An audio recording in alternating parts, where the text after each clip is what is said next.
نبی اسلام کے زمانے میں تو اس طرح مصحف نہیں تھا، اس زمانے میں کاغذ نہیں ہوتا تھا، کاغذ تو بعد میں ہے، اس زمانے میں تو چمڑے میں کپڑے پہ ہوتا تھا۔ ایک قرآن رکھنے کے لیے آپ کو ایک کنال جگہ چاہیے تھی، ایک پارا رکھنے کے لیے پورا کمرہ چاہیے تھا۔ لوگ کہتے ہیں اس زمانے میں قرآن اتنے عام کیوں نہیں تھے؟ اس لیے لوگ قرآن زبانی یاد کرتے تھے۔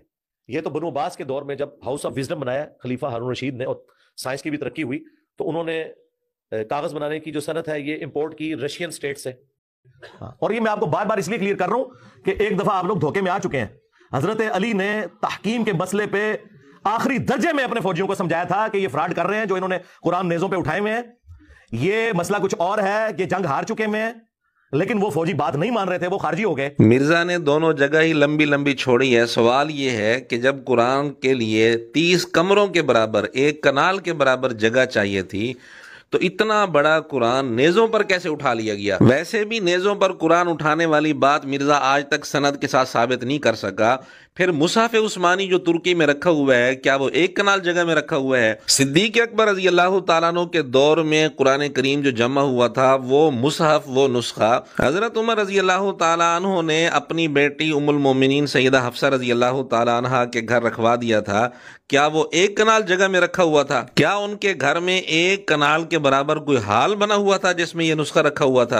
اور تمہارے مولوی بغیر دلیل کے ہی لمبی لمبی چھوڑ کے چلے جاتے ہیں۔ اس کو کہتے ہیں غریب تو بدتمیز۔ اچھا، سیدنا امیر معاویہ رضی اللہ تعالیٰ عنہ کی جب سیدنا علی المرتضیٰ رضی اللہ تعالیٰ عنہ سے وہ جو جنگ والا معاملہ بنتا ہے، تو قرآن کو نیزوں پہ چڑھانا، پانی بند کر دینا، اس طرح کی جو چیزیں ملتی ہیں، آپ تاریخ اعتبار سے یا احادیث کے اعتبار سے آپ اس کو کہاں دیکھتے ہیں؟ کیا حقیقت ہے اس میں؟ یہ تاریخی روایات ہیں، اور یہ ان کا جو بڑا بابا ہے ابو مخنف لوط بن یحییٰ کذاب 91 ہجری میں پیدا ہونے والا، یہ اس نے ساری گھڑی ہوئی ہیں۔ ایسی کوئی بات صحیح سند سے ثابت نہیں ہے۔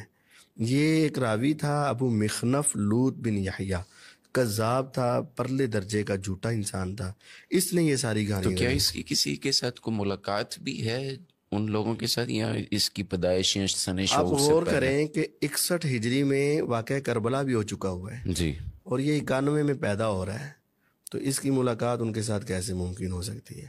یہ 91 میں پیدا ہونے والا انسان اگر اس نے 20 سال میں بھی لکھی ہو تو یہ تو 50 سال کے تو یہی ہو جاتے ہیں۔ اور حضرت معاویہ جن کا معاملہ تو اس سے بھی بہت پہلے کی باتیں ہیں، وہ 20 سال وہ بھی لگا لے 70 سال ہو جاتے، تو اس کی کس سے ملاقات ہے؟ اس نے کس کو دیکھا ہوگا؟ تو یہ جھوٹی باتیں ہیں۔